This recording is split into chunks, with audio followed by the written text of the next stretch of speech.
Lemos assim em Gênesis 1:28. Deus os abençoou e lhes disse: sejam férteis e multipliquem-se, encham e subjuguem a terra, dominem sobre os peixes do mar, sobre as aves do céu e sobre todos os animais que se movem pela terra. Amém? Apocalipse 20, verso 6, lemos assim: felizes e santos os que participam da primeira ressurreição. A segunda morte não tem poder sobre eles. Serão sacerdotes de Deus e de Cristo e reinarão com Ele durante 1000 anos. Amém? Estendam as mãos na minha direção e falem assim para Deus, que você quer ouvir Ele falando algo para você nessa manhã. Com as suas palavras, fala isso.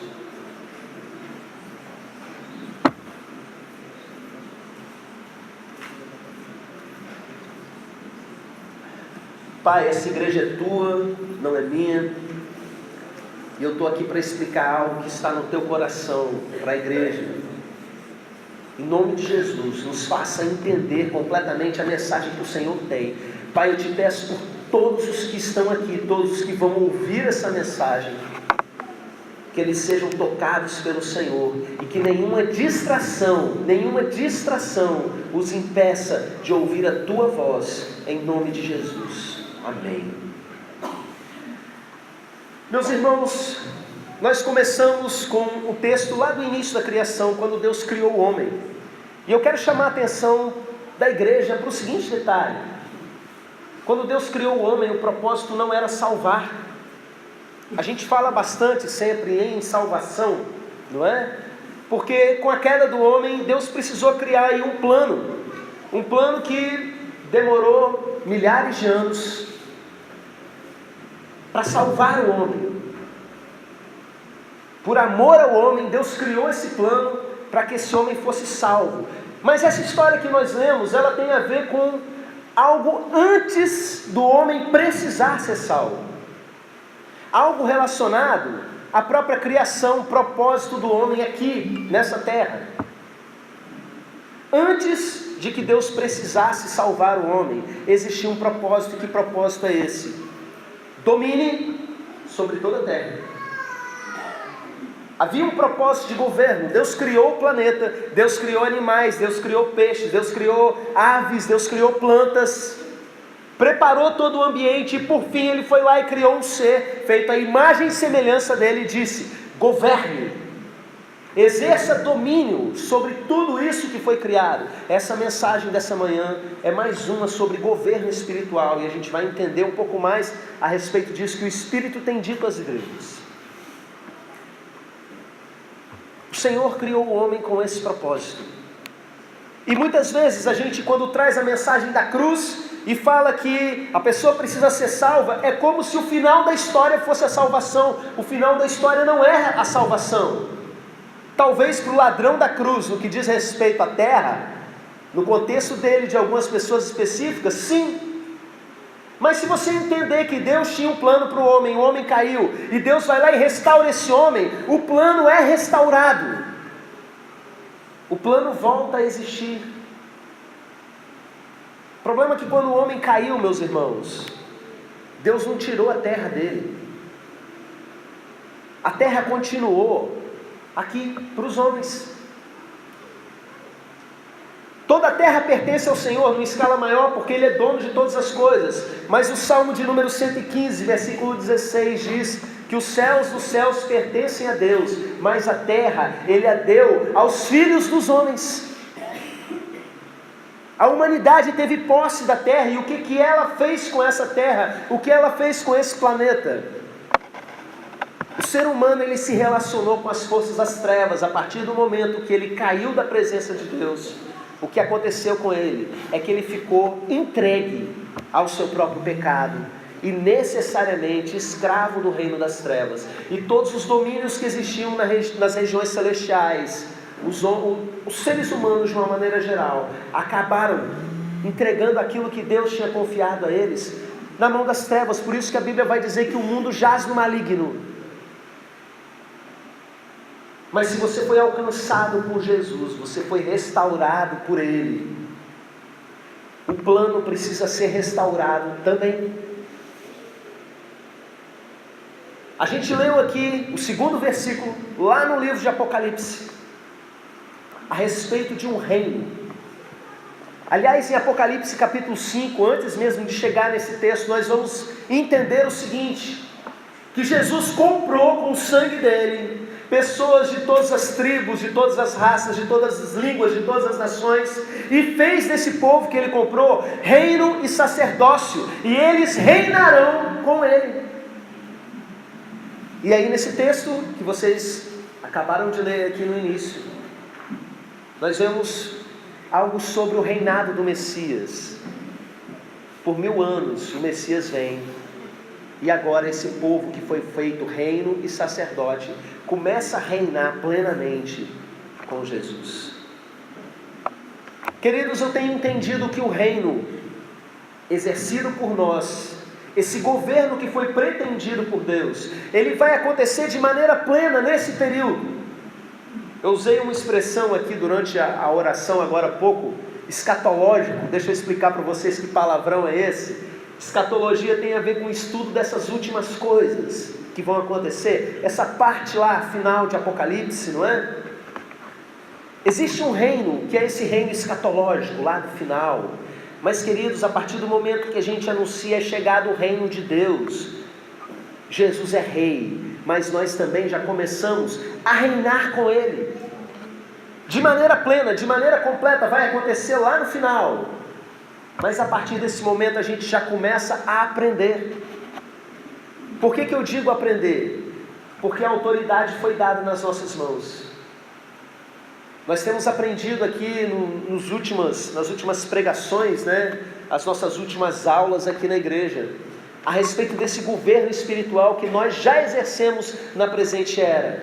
Que Elias era homem sujeito às mesmas paixões, e de repente ele foi lá e orou, e não choveu sobre a terra por 3 anos, e de repente ele ora de novo e a chuva volta a cair. Isso é governo, meus irmãos. Quando as pessoas, ao invés de recorrerem aos governantes humanos, recorrem ao profeta Eliseu para resolver o problema na cidade, lá em Jericó, isso é o que? Isso é governo espiritual. Nós temos autoridade sobre forças da natureza, nós temos autoridade sobre enfermidades, nós temos autoridade sobre muitas e muitas coisas, autoridade para pisar serpentes, escorpiões e toda a obra do mal. Isso é para agora, a partir do momento que o reino já chegou a você, você já começa a exercer esse governo. Mas a pergunta é, como esse governo ele vai sendo exercido?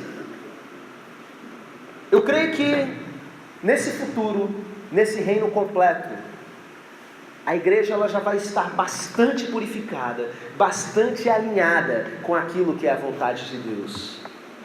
E sabe quando que isso vai acontecer? Essa purificação, esse alinhamento, nessa era que nós estamos vivendo agora, isso que nós estamos passando. É possível a pessoa pegar uma autoridade que ela tem e usar mal. Nós aprendemos aí na semana retrasada com Ezequias, um homem que entendia de governo espiritual, foi capaz de governar mal espiritualmente a sua própria casa. Existem muitos exemplos de homens com autoridade espiritual, sobrenatural, que simplesmente não souberam governar direito. Moisés, com o seu cajado, símbolo máximo ali de autoridade, Deus fala para ele, fale a rocha. E o que Moisés vai lá, se irrita com o povo e fere a rocha. A água saiu, funcionou. Porque ele tinha autoridade para fazer, mas ele usou mal a autoridade dele. A igreja tem entendido a respeito desse reino, desse governo, mas a gente precisa entender como isso precisa acontecer. Não é porque você tem uma autoridade que você necessariamente entendeu como isso funciona. E para que vocês entendam bem isso, eu quero que vocês entendam que vocês fazem parte de uma família real. Você pode repetir isso para você mesmo? Fala assim, eu sou parte de uma família real. Quem aqui viu alguma coisa sobre o casamento que aconteceu aí esse fim de semana? Difícil alguém não ver, né? Eu fico impressionado, meus irmãos, quanta importância que se dá para essas coisas. A gente ligou o jornal e uma boa parte do jornal era falando sobre o príncipe Harry. Como é que é o nome da mulher? Meghan. E a princesa Meghan, o casamento real. Irmãos, eu fiquei muito impressionado. Não só com chapéus, com aquelas coisas malucas deles, né? Os britânicos, eles chegam a ser engraçados. Mas, queridos, o que me impressiona é como aquele povo é tão rico, tão poderoso. Eles têm tantas coisas sem precisar ter feito nada. Eles simplesmente nasceram naquela família, pronto. Nasceram naquela família e têm direito a tudo. E você sabe o que é mais estranho? É o povo babando aquilo. O povo que está financiando aquilo, o povo que está pagando por aquilo. E de repente está lá com a florzinha, ai que coisa linda, ai eu vi a princesa passando na minha frente. Eu fico muito impressionado com aquilo. E queridos, isso tem muito a ver com a gente, porque assim como aquela princesa que não era da família real, ela não nasceu ali, e de repente ela se torna uma privilegiada, ela se torna da família real. Isso acontece com a gente também. A gente aprendeu, lembra como é que as coisas vão se costurando, né? Na outra semana, quando eu preguei para vocês a respeito de adoção, nós não éramos dessa família e de repente nós fomos adotados. E nós temos direito a tudo dentro dessa família. Nós temos sangue real a partir de agora. Nós estamos aliançados dentro dessa família, dentro desse reino. É um privilégio. O que a gente fez para merecer? Nada. A gente só nasceu de novo lá dentro. Só isso. E aí a gente precisa entender as regras dessa família. Uma parte que eu achei engraçada nessas reportagens é que a princesa agora ela precisava aprender etiqueta real. E o repórter ele foi lá e sentou, vocês viram isso? O repórter sentou com um especialista nas regras da família, nas regras de etiqueta, para ensinar como se portar à mesa, como se cumprimenta uma pessoa. Você só pode dar 2 sacudidas de mão. E se você encontrar alguém da família real, você só cumprimenta se ele cumprimentar você. E aí você faz assim com a cabeça. Não bote o seu cotovelo em cima da mesa, porque antigamente as mesas eram meio perigosas, né? Podia derrubar tudo. Então até hoje as pessoas fazem isso, não se apoiem na mesa. É falta de educação. Você entrou para uma família, e nessa família você tem regras, você tem a etiqueta da família real. Você já foi aceito para todos os efeitos. Você que recebeu a Cristo como Senhor da sua vida, você que nasceu da água e do Espírito, você se tornou realmente sangue real, e você tem direito a uma porção de coisa, e principalmente você tem toda essa autoridade. Mas é hora da gente aprender a etiqueta da família. Queridos, o ensino de Jesus inteiro é a respeito disso. E não adianta a gente ter a ilusão que numa pregação aqui do domingo de manhã eu vou esclarecer o sermão do monte inteiro, ou todo o ensino de Jesus.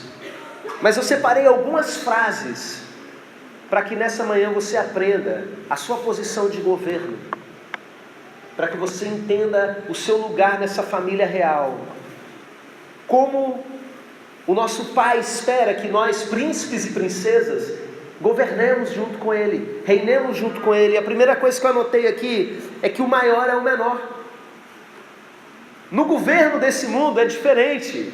O cara está lá intangível, passando numa carruagem cercado de ouro e de riquezas. Esse reino invisível, que essas pessoas nem sabem que existe, mas que está tomando o mundo e que vai dominar o mundo de maneira silenciosa, invisível. Entenda que a pessoa que é maior é aquela que some, é aquela que ninguém vê, é tudo de trás para frente. O líder é servo de todos. Os nossos líderes no mundo, eles são servidos pela população. Aquela realeza lá da Inglaterra, uma nação inteira bajulando, fazendo todas as vontades, servindo tudo quanto é coisa do bom e do melhor. Queridos, nesse reino, nessa família real que a gente entrou, a coisa é pelo avesso. O líder é que serve os outros. O líder de célula serve as outras pessoas na célula. O pastor na igreja serve os outros. E olha, até os líderes dentro da família funcionam desse jeito. Você que exerce liderança de alguma forma, de algum nível, seja no ministério, seja sobre um grupo de pessoas, você é servo dessas pessoas e você precisa se fazer menor do que elas. É assim que a gente governa. Olha só, os nossos governantes, aqui no Brasil especialmente, eles têm o terrível hábito de enriquecer. O cara é pobre e ganha uma eleição e de repente ele vira fazendeiro. Ele tem fortuna em paraísos fiscais. Às vezes até os filhos dele que têm empregos, subempregos que o pessoal chama, de repente de uma hora para outra, passa-se pouco tempo, a família do político ficou rica. Eles acumulam riquezas, mas olha só como é que funciona para você que faz parte desse reino. Aqui, nessa família, deixa eu ensinar para você que entrou para essa casa. A gente não acumula riquezas aqui na terra, a gente acumula riquezas no céu. Olha como é que é diferente. Os nossos governantes, meus irmãos, os nossos governantes, eles têm também a terrível mania de mentir para a gente.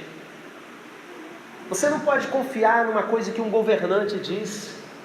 O presidente diz uma coisa, a gente olha meio atravessado, a gente duvida. Passa alguém aqui querendo se candidatar a governo, e a gente olha aquelas promessas e o que a gente pensa? Esse aí é capaz de dizer qualquer coisa para chegar nos objetivos. Quanta besteira eu já ouvi. Me lembro de uma vez que eu recebi um pastor aqui, que ele disse que queria falar comigo com urgência. Na verdade ele queria me apresentar um político. Mas pensa numa situação coberta de mentira e sem vergonhice. Eles tentando me comprar de todo jeito. Queridos, aqui, vocês que são chamados para governar, vocês que foram restaurados para exercer governo, presta atenção. A nossa palavra ela é precisa. A nossa palavra é sim, sim e não, não. O que passa disso é de procedência maligna. Quando você fala que vai fazer, você vai fazer. É assim que a nossa família trabalha. Você falou que não vai fazer, é porque é não mesmo. Não tem esse negócio de, eu falei, mas com conversinha atravessada, não. É precisão, é verdade que sai dos lábios dessa família. Essa família é conhecida pela verdade. Olha só, quando você estuda sobre os governantes desse mundo, você pega qualquer livro de história e vai ver, do ponto de vista dos historiadores, o que move o mundo. Os conflitos dos reis e seus caprichos, as dominações daqui para ali. Guerras e sangue sendo derramado, ódio, vingança sobre vingança. E queridos, aqui, quando você estiver exercendo o seu governo, aqui na casa do papai, aqui no reino de Deus, casa do papai, eu não estou falando só aqui nesse espaço onde nós estamos. Nós não somos movidos pela vingança, nós somos movidos pelo perdão. O que nos move é a misericórdia. A gente não é movido pelo ódio, a gente é movido pelo amor. A gente olha para os nossos inimigos e ama os nossos inimigos e tem misericórdia deles e paga o mal com o bem. Eu estava ouvindo um irmão da nossa igreja, a gente conversando a respeito disso recentemente, e ele dizendo algo que ele descobriu até com uma pregação, que muitas vezes a gente pensa assim, a pessoa me fez mal, eu vou deixar isso para lá. Irmãos, deixar isso para lá pode parecer uma coisa legal, mas eu quero te dizer, aqui nessa família, aprenda as etiquetas dessa família. A gente não deixa para lá não. Alguém fez algo de ruim com você, você tem que pagar com o bem. Não se deixe vencer pelo mal, mas vença o mal com o bem. É assim que a gente governa, é assim que é a etiqueta da nossa casa. Vamos lá. Santidade não se negocia. Você foi adotado numa família de gente santa, que faz de tudo para continuar santo. Presta atenção, porque para governar aqui, para reinar nesse reino, você precisa entender isso. Tem muita gente que não conseguiu aprender essa lição. Aprenda essa lição nessa manhã. Vale tudo para você continuar santo, até arrancar a mão fora, até arrancar um olho fora, para você continuar santo. Santidade nessa família é mais importante que a sua integridade física. O pai vai olhar para você em pecado e vai ficar triste, mas se olhar para você sem um membro do corpo, ele não vai ficar triste, porque é mais importante que você esteja na família faltando um pedaço, do que você esteja aqui enganado, do que você esteja vivendo como alguém que não é da realeza. A família individual, não é? Aqui dentro desse reino, ela é extremamente respeitada dentro dos princípios que o papai estabeleceu. Cada filho com a sua própria casa. Honra pai e mãe é uma coisa inegociável. É uma coisa tão importante, que o pai colocou nos 10 mandamentos.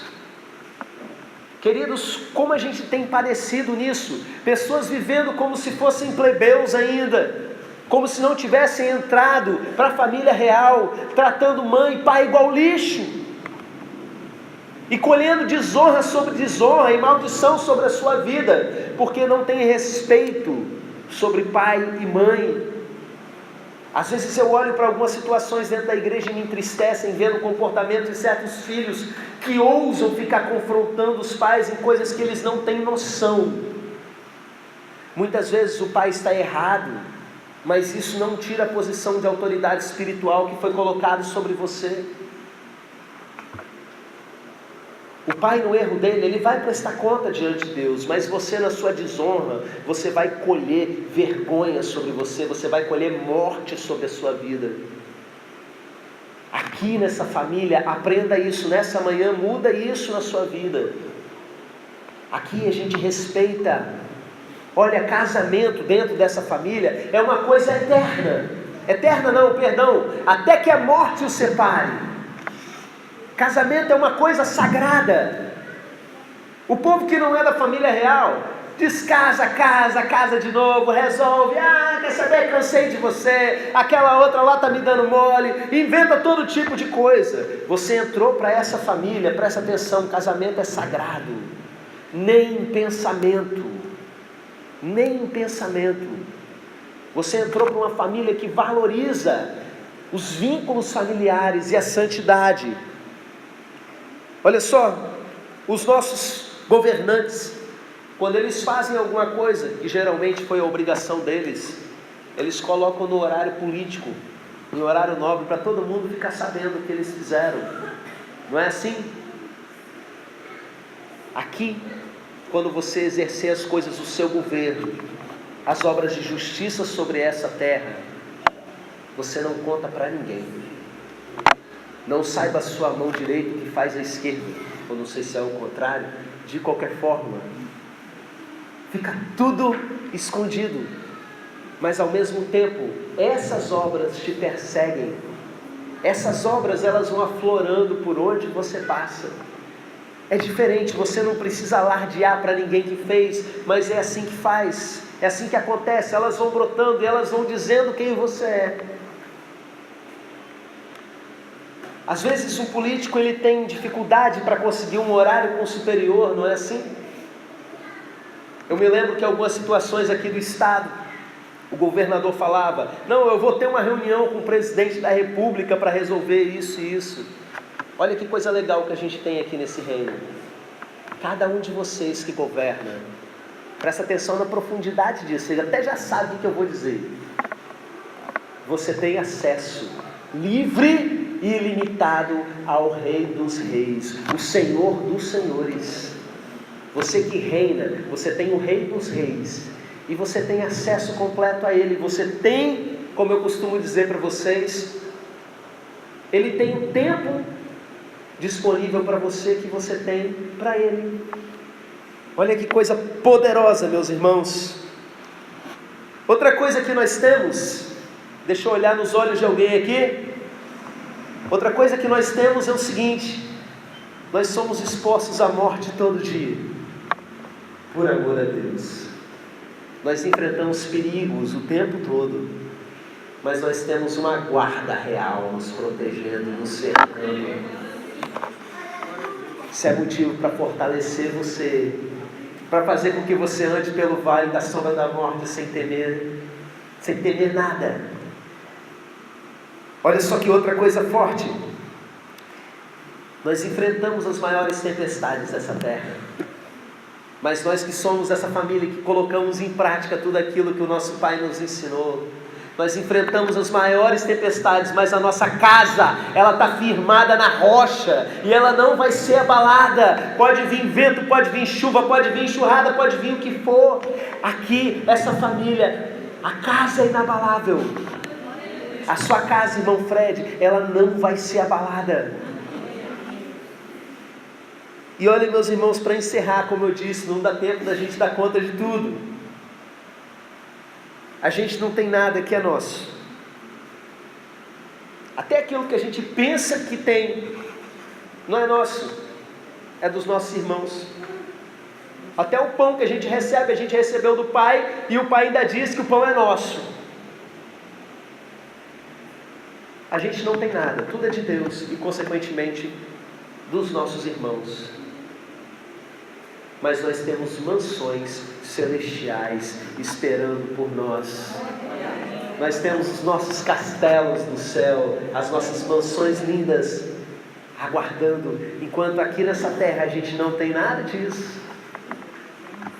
Nós temos um lugar preparado para nós. Você pode se colocar de pé, família do Pai.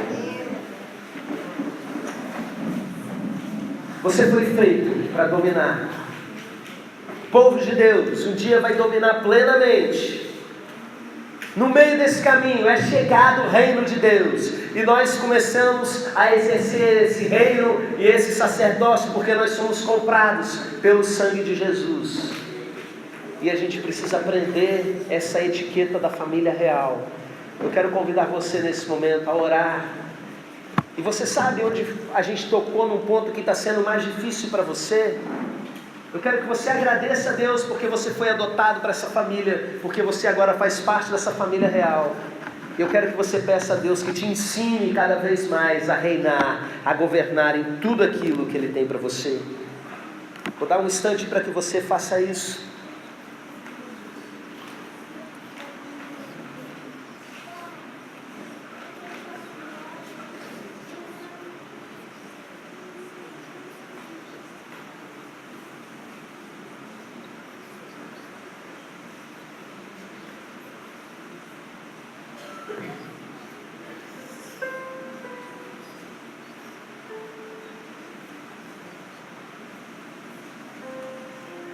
Pai, nós te louvamos, porque nós não merecemos, simplesmente um dia, num fechar e abrir de olhos, nós nos tornamos da família real, um povo privilegiado pelo Senhor, pela Tua graça, sem merecermos nada disso. De repente o Senhor nos adotou como filhos, o Senhor nos comprou com Teu sangue, nos fez reino e sacerdotes. E o Senhor tem nos restaurado aquele propósito inicial de domínio, de governo sobre a criação, sobre cada coisa que o Senhor fez. E nós pedimos, Senhor, nos ajude a entender para que a gente cuide direito dessas coisas que o Senhor nos confiou. O Senhor nos fez mordomo de todas essas coisas. Aqueles que cuidam, os caseiros do planeta. Nos ajude, Pai, a exercer esse governo dentro daquilo que é a etiqueta dessa família real, com esse entendimento de como funciona o Teu reino, meu Pai. Pai, nós citamos várias coisas aqui nessa manhã, vários detalhes, Em nome de Jesus, que o Senhor vai nos despertando para cada um deles, nos ajudando a caminhar dentro daquilo que foi o ensino de Cristo. Em nome de Jesus, meu Pai. Amém e amém.